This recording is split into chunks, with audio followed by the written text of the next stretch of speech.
సమూయేలు మాట ఇచ్చి నెరవేర్చేవాడు. 7వ దినం నేను వస్తాను అన్నాడు. మాట నిలబెట్టుకోవడం, మాట మీద నిలబడడం సౌలుకు చేత కాదు. మాట ఇవ్వడం చేత కాదు, మాట మీద నిలబడడం చేత కాదు. మీకు జ్ఞాపకం ఉందా?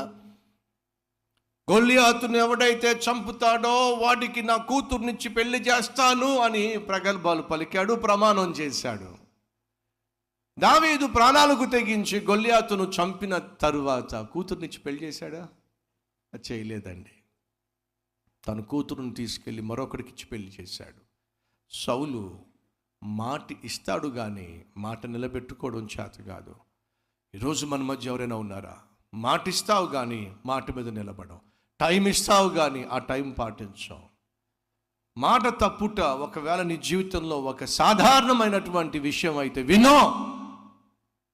నీకు నీలో దేవుడు లేడు, దేవునితో నీకు పరిచయం లేదు, నువ్వు ఒక ఆత్మీయుడు కానే కాదు. బైబిల్ సెలవిస్తుంది, మీ మాట అవునంటే అవును, కాదంటే కాదు. అంతేగాని అబద్ధాలు ఆడడం ఆత్మీయునికి తగదు. సమూయేలు మాటిచ్చాడు. 7వ దినాన దిగొచ్చేసాడండి. కానీ అప్పటికే ఆత్మీయతలో తప్పటడుగులు వేస్తున్న సౌలు ఏం చేశాడో తెలుసా? బలి అర్పించేశాడు. జరిగిందేమిటి? అతడు తన దహన బలి అర్పించి చాలించిన వెంటనే సమూయేలు వచ్చెను. సౌలు అతనిని కలుసుకొని అతనికి వందనము చేయుటకై బయలుదేరగా సమూయేలు అతనితో, నీవు చేసిన పని ఏమని అడిగెను. అందుకు సౌలు, జనులు నా యొద్ద నుండి చెదరిపోవుటయు, నిర్ణయ కాలమున నీవు రాకపోవుటయు, ఫిలిష్తీయులు మిక్మషులో కూడి ఉండుటయు నేను చూచి, ఇంకను యెహోవాను శాంతి పరచక మునుపే ఫిలిష్తీయులు గిల్గాలునకు వచ్చి నా మీద పడుదురనుకొని నా అంతటా నేను సాహసించి. ఎవరైనా తప్పు చేయాలి అంటే దేవునికి వ్యతిరేకంగా సాహసం చేయాల్సిందేనండి. పాపం చేసే ప్రతి ఒక్కరూ సాహసం చేస్తున్నాడు. ఏంటో తెలుసా? దేవునికి వ్యతిరేకంగా నిలబడుతున్నాడు. దేవునికి వ్యతిరేకంగా నిలబడి బాగుపడగలిగినాడు ఎవడు? దేవునికి వ్యతిరేకంగా జీవించి విజయాలు సాధించగలిగిన వాడు ఎవడు? సాహసం చేశాను సమూయేలు, చెయ్యకూడని పని నేను చేశాను. ప్రతిఫలం ఏమిటి చూద్దాం రండి. 13వ వచనము. అందుకు సమూయేలు ఇట్లా, నేను నీ దేవుడైన యెహోవా నీకు ఇచ్చిన ఆజ్ఞను గైకొనక నీవు అవివేకపు పని చేసితివి. నీ రాజ్యమును ఇశ్రాయేలీయుల మీద సదాకాలము స్థిరపరుచుటకు యెహోవా తలచి ఉండెను. సౌలో, ఒక విషయం చెప్తాను విను. ఏంటి నాయనా? నీ రాజ్యమును సదాకాలము ఉండాలి అని దేవుడు తలంచాడయ్యా. సౌలో, నీ మీద దేవుడు ఉన్నతమైన ఉద్దేశములు కలిగి ఉన్నాడు, శ్రేష్టమైన ఆలోచనలు ప్రణాళికలు కలిగి ఉన్నాడు. ఏంటో తెలుసా? నీవు, నీ తర్వాత నీ సంతతి, నీ సంతతి సంతతి సంతతి సంతతి సంతతి సంతతి సంతతి తరతరములు సదాకాలము ఈ దేశాన్ని పరిపాలించేవారుగా ఉండాలని దేవుడు తలంచాడు. ప్రియ సహోదరులు సహోదరులు, నీ పట్ల నా పట్ల దేవునికి ఉన్న ఆలోచనలు బహుశ్రేష్టమైనవి, బహు గంభీరమైనవి, ఉన్నతమైనవి. సౌలు పట్ల కూడా దేవుని యొక్క ఆలోచన చూడండి. ఏమంటున్నాడు? ఇశ్రాయేలీయుల మీద సదాకాలము స్థిరపరుచుటకు యెహోవా తలంచి ఉండెను. అయితే నీ రాజ్యము నిలవదు.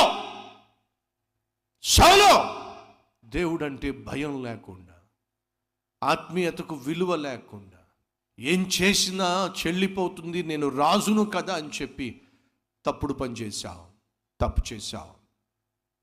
దేవుడు నీ పట్ల ఉన్నతమైన ఉద్దేశములు కలిగి నీ రాజ్యము సదాకాలము స్థిరముగా ఉండాలని దేవుడు ఆశించాడు. పిచ్చోడా, నువ్వు చేసిన పాపిష్టి పని వల్ల ఏ రాజ్యాన్నైతే, ఏ అధికారాన్నైతే దేవుడు నీ చేతికి అప్పగించాడో దాన్ని నీ చేతిలో నుండి దేవుడు తీసేస్తున్నాడు. నీ రాజ్యము నిలువదు. యెహోవా తన చిత్తానుసారమైన మనస్సు గల ఒక్కనిని కనుగొని ఉన్నాడో, నీకు ఆజ్ఞాపించిన దానిని నీవు గై కొనకపోతివి గనుక యెహోవా తన జనుల మీద అతనిని అధిపతిగా నియమించును. నువ్వు తప్పిపోయావు, నీవు తప్పు చేశావు, తప్పటడుగు వేశావు, ఏం చేసినా చెల్లిపోతుందనేటటువంటి మూర్ఖమైన ఆలోచనకు చేరిపోయావు. వినో, నీకు దేవుడు ఏమైతే ఇచ్చాడో దాన్ని నీ దగ్గర నుంచి తీసేసుకుంటున్నాడు. సహోదరి సహోదరులు, దేవుడు సౌలును అభిషేకించాడు. ఎప్పుడో తెలుసా? తన తండ్రి గాడిదలు తప్పిపోయినాయి. గాడిదలు తప్పిపోతే, గాడిదలు కనిపించకుండా తప్పిపోతే గాడిదలను వెతుక్కుంటూ వెళ్తున్నాడు సౌలు.